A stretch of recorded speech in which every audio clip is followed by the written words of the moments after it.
would have wanted to make into a boy, or had features that they would have said, we want her to be a boy.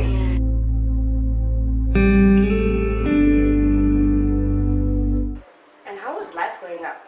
Were you born in the city? Are you like a city girl? Are you a country girl? Well, a bit of both. Yeah. I mean, we grew up in Gaborone itself, born and bred in Gaborone. And then on holidays, school holidays, it was either we got shipped off to Barno Farms, Good Hope or in Mukatako, or we sometimes had to go to Mahikeng. There's some other family on that side in the northwest. So I kind of grew up between a city and like a really rural background, village, typical community setup. Yeah, so I was raised in between those two spaces. Politically, I mean, rural backgrounds have more of a conservative or traditional way of growing up, and there's more liberal behaviors in the city. How was that like for you? Like, how did you navigate through those spaces?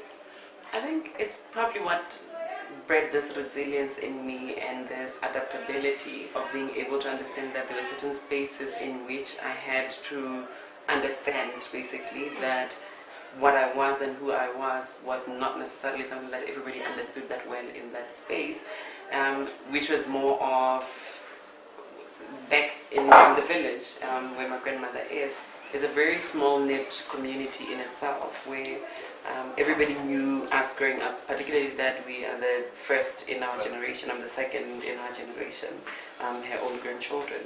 So we grew up in a space where the community in itself was, yes, very staunch, very traditional, but at the same time with this accommodating spirit about them, which for me, the city in itself was a totally different kind of space, in that I found it to lack in a loving spirit, a communal spirit.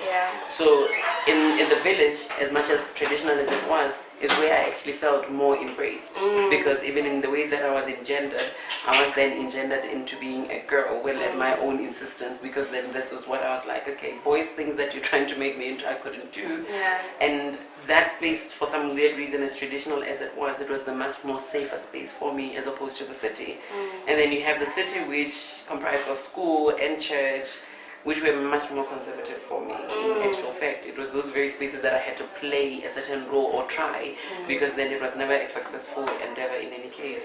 So the two spaces, I think, taught me to be able to understand that not all spaces understand who I am and what I am, but I have to still continue to remain myself in all those spaces. I understood myself to be a girl, but at the same time I understood that I was a girl that was different to all the other girls that I knew, and it was also different to boys that I would have experienced